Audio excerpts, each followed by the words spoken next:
বীর মুক্তিযোদ্ধা মতিউর রহমান রেন্টু রচিত আমার ফাঁসি চাই বইয়ের এই অংশে পাঠ করছি কুকুরপালা। বাহাউদ্দিন নাসিম শেখ হাসিনার পিতা শেখ মুজিবুর রহমানের ফুফাতো ভাইয়ের ছেলে, বর্তমানে প্রধানমন্ত্রী শেখ হাসিনার এপিএস। এর আরও 3 চাচাতো ভাই, অর্থাৎ শেখ হাসিনার পিতা শেখ মুজিবুর রহমানের আরেক ফুফাতো ভাইয়ের 3 ছেলে।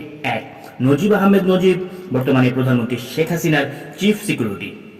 2 নকিব আহমেদ মানু, বর্তমানে প্রধানমন্ত্রী শেখ হাসিনার ডিপিএস। 3 কানিজ আহমেদ কানিজ, মাঝে মাঝেই পাগল হয়ে যেত, আর কানিজকে ভর্তি করা হতো বনানীতে অবস্থিত পাগলদের প্রাইভেট ক্লিনিকে। বর্তমানে মার্কিন যুক্তরাষ্ট্রস্থ বাংলাদেশ মিশনের চিফ প্রোটোকল অফিসার। মাদারীপুরের অখ্যাত অজপাড়াগাঁয়ে এদের বাড়ি। ভাঙা টিনের ঘর, পূর্ব পুরুষ ধরেই এরা দরিদ্র। এদের বাবা, চাচা এবং এরা দূর দূরান্তে পয়ের বাড়িতে লজিং থেকে অনেক কষ্ট করে যতটুকুই হোক লেখাপড়া করেছে। ঢাকায় চাল চুলা বলে কিছুই নেই, যেখানে রাত সেখানেই কাল। নিকট আত্মীয় বলতে সর্বসাকুল্যে বঙ্গবন্ধু কন্যা শেখ হাসিনা, ব্যাস, আর যায় কোথায়? দলে বলে এরা এসেই উঠল শেখ হাসিনার বাড়ি। শেখ হাসিনার বাড়িতে থাকে, শেখ হাসিনার খাওয়া খায়, শেখ হাসিনার কাপড় পরে, শেখ হাসিনার দেয়া পয়সায় চলে। আর চাই কি? অল্প কিছুদিনের মধ্যেই শেখ হাসিনার বেহিসাবি পয়সার বদলতে এদের dozen dozen pant, dozen dozen shirt, dozen dozen জুতা হয়ে গেল। এদের মধ্যে কেউ কেউ শেখ হাসিনার বদলতে অনেক বৃত্তশালীও হলো। এদের মধ্যে বাহাউদ্দিন নাসিম মনে করত এবং চাইতেও কেউ শেখ হাসিনাকে কোনো কিছু বলতে পারবে না।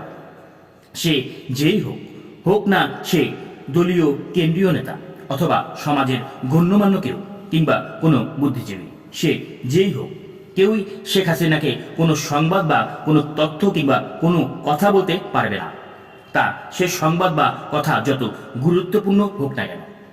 শেখ হাসিনাকে কেউ কিছু বলতে চাইলে আগে তাকে বাহাউদ্দিন নাসিমকে বলতে হবে, এবং সে যদি প্রয়োজন মনে করে তাহলে শেখ হাসিনাকে বলবে, প্রয়োজন মনে না করলে বলবে না। আবার শেখ হাসিনার যদি কোনো নেতাকে বা কোনো মানুষকে কিংবা যে কাউকে কিছু বলার থাকে তাহলে বাহাউদ্দিন নাসিমকে বলতে হবে। বাহাউদ্দিন নাসিম যদি প্রয়োজন মনে করে তাহলে শেখ হাসিনার সেই কথাটা অন্য কাউকে বলবে, প্রয়োজন মনে না করলে বলবে না। বাহাউদ্দিন নাসিমের এই দুঃসাহস বা স্পর্ধা হয়েছে শেখ হাসিনার কারণে। বাহাউদ্দিন নাসিমের প্রতি শেখ হাসিনার কোনো দুর্বলতা না থাকলেও 2টি দুর্বলতা ছিল। তার একটি হলো মতিঝিল আদমজি কোর্টের পূর্ব পাশের ইউনাইটেড কমার্শিয়াল ব্যাংকের ইউসিবিএল মতিঝিল শাখা, যে শাখা রয়েছে এই শাখায় বাহাউদ্দিন নাসিমের নামে শেখ হাসিনার কয়েক কোটি টাকা রয়েছে। উল্লেখ্য, শিল্পপতি জহিরুদ্দিন হত্যার প্রধান আসামি চিটাগংয়ের আখতারুজ্জামান বাবু এই ব্যাংকের পরিচালক এবং চেয়ারম্যান। অপর দুর্বলতাটি বাহাউদ্দিন নাসিম শেখ হাসিনার পিতার ফুফাতো ভাইয়ের ছেলে। এই বাহাউদ্দিন নাসিম শেখ হাসিনার ধানমন্ডির 5 নম্বর রোডের 54 নম্বর বাড়িতে মাঝে মাঝেই আক্ষেপ করতে করতে বলতো, এই বাড়িওয়ালি তো বেইমান, বেইমানি তো করবে, ভুইলা তো যাবেই, মনে তো রাখবেই না, কুত্তা পাইলা থুইয়া যামো, কুত্তা ভুলবো না। প্রায় বাহাউদ্দিন নাসিম এইসব বলতো। বলতে বলতে একদিন বাহাউদ্দিন নাসিম ঠিকই 2টি কুকুরের বাচ্চা নিয়ে এসে পালতে শুরু করলো। ধানমন্ডি 5 নম্বর রোডের শেখ হাসিনার 54 নম্বর বাসায় কুকুরের বাচ্চা 2টি এখন অনেক বড় হয়েছে। এখন এদের আর কুকুরের বাচ্চা বলা যাবে না, বলতে হবে কুকুর। বাহাউদ্দিন নাসিম এই ধরনের কথা এবং কাজ করবেনই বা না কেন?